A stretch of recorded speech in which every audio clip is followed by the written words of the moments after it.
آج سے 9000 سال پہلے پاکستان میں دنیا کی پرانی ترین تہذیبوں میں سے ایک یعنی وادی سندھ کی تہذیب نے جنم لیا۔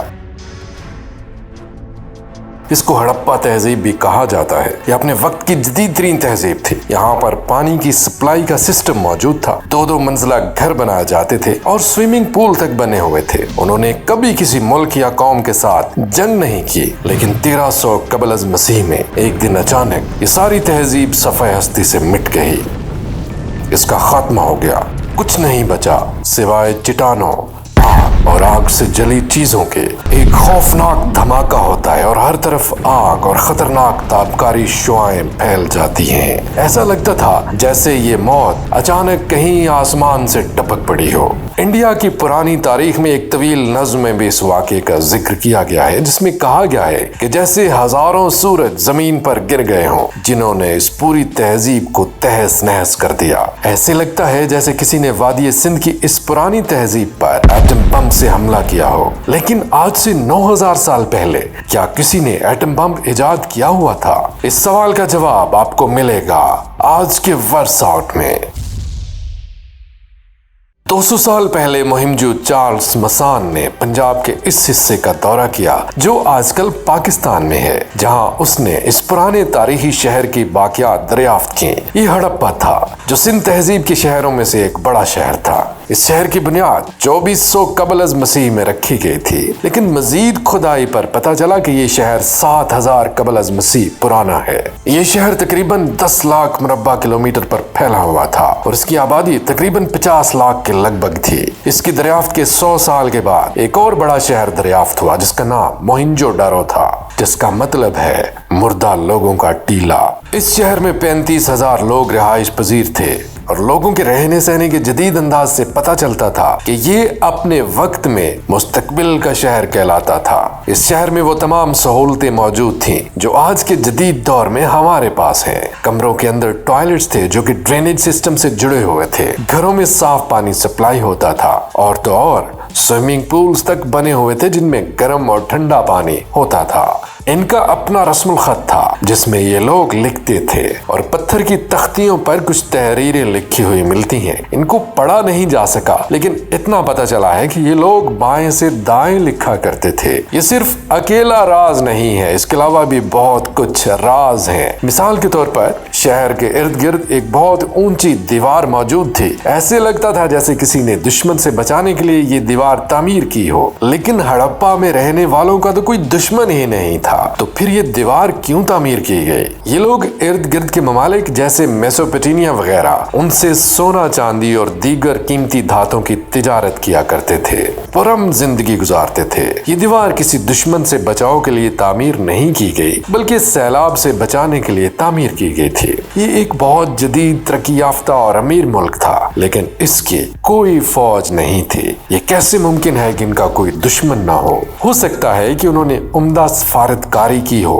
جس کی بدولت انہوں نے دوسرے ممالک سے جنگ نہ کرنے کے معاہدے کر رکھے ہوں، لیکن پھر بھی وادی سندھ کی تہذیب خوفناک تباہی سے نہ بچ سکی۔ 1300 سال قبل ایک روز یہ تہذیب اچانک غائب ہو گئی اور باقی بچا ایک تباہ شدہ شہر اور کچھ تختیوں پر کچھ تحریریں۔ لیکن یہ ساری آبادی کہاں غائب ہو گئی؟ سائنسدان اس بات کا ابھی تک کھوج نہیں لگا سکے کہ یہ ساری آبادی اچانک کیوں اور کہاں چلی گئی۔ کچھ تحقیق دان کہتے ہیں کہ اس کی وجہ دریائے سرسوتی کا خشک ہونا ہے، جس کی وجہ سے یہ لوگ دریائے گنگا کے کنارے پر دوسرے لوگوں میں گھل مل گئے۔ ایک اور نظریہ یہ ہے کہ ان لوگوں نے اینٹیں بنانے کے لیے اس علاقے میں موجود درختوں کو بطور ایندھن استعمال کر لیا اور یوں یہ سارے درخت ختم ہو گئے اور یہ علاقہ قحط سالی کا شکار ہو گیا اور یہ لوگ کہیں اور ہجرت کر گئے۔ پھر کچھ اور محققین کہتے ہیں کہ ہو سکتا ہے کوئی وبا پھوٹی ہو جیسے ہیضہ یا ملیریا وغیرہ اور اس نے ان کا خاتمہ کر دیا ہو، لیکن سائنسدانوں کو ایسے کسی طرح کے شواہد نہیں ملتے۔ دریائے سرسوتی صرف پرانی کہانیوں اور نظموں میں پایا جاتا ہے۔ یہ دراصل کہاں پر موجود ہے اس کے بارے میں کچھ پتہ نہیں ہے، لیکن 1922 میں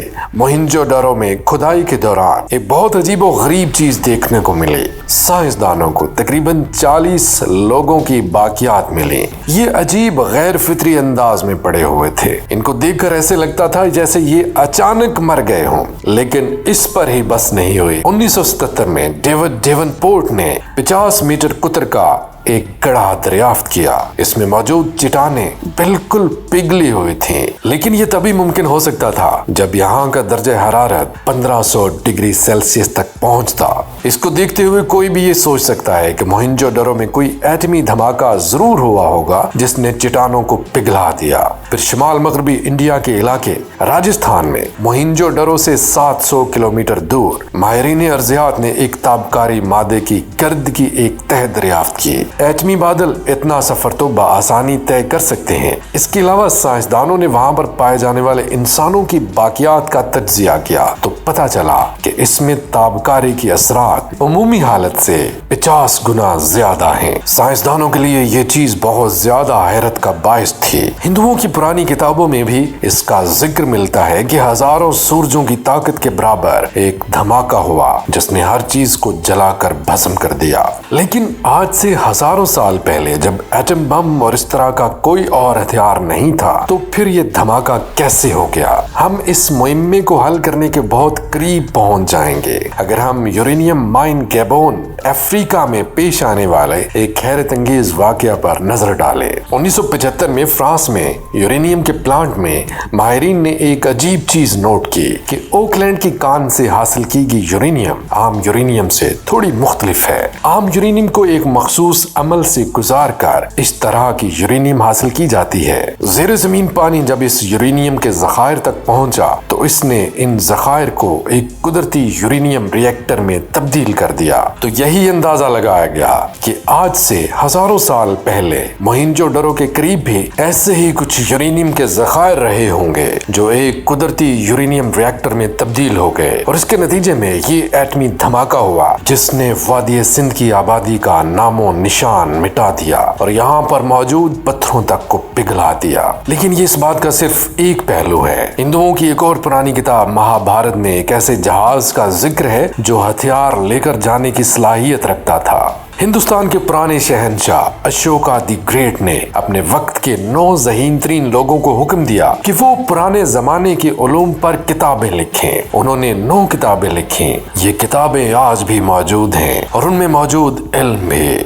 मिसाल के तौर पर इसमें जिक्र है कि कैसे इंसान को सिर्फ एक दफा छू कर मारा जा सकता है। दिलचस्प बात यह है कि उन्होंने अपनी किताबों में एटमी हथियारों का भी जिक्र किया और एटमी ताकत के मुताल्लिक भी लिखा। इन किताबों में यह भी जिक्र है कि रोशनी को हथियार के तौर पर कैसे इस्तेमाल किया जा सकता है। चाइना ने किसी न किसी तरह से ये मालूमात खुफिया तरीके से हासिल की और उनको इस्तेमाल करते हुए जदीद तरीन हथियार बना रहा है। 1880 में फ्रांसीसी मुसन्नफ लुइस जैकोलियो अपनी किताब अकल्ट साइंस में लिखते हैं कि इंडिया में इन 9 बंदों में से एक ने पानी को जरासीम से ताबकारी के जरिए साफ करने का तरीका इजाद कर रखा था और इसका सबूत था दरियाए गंगा। लुइस जैकोलिस ने यह दावा किया कि हर किस्म की गंदगी के बावजूद यह दरिया साफ शफाफ रहता है और इसके पानी में कभी बदबू पैदा नहीं होती।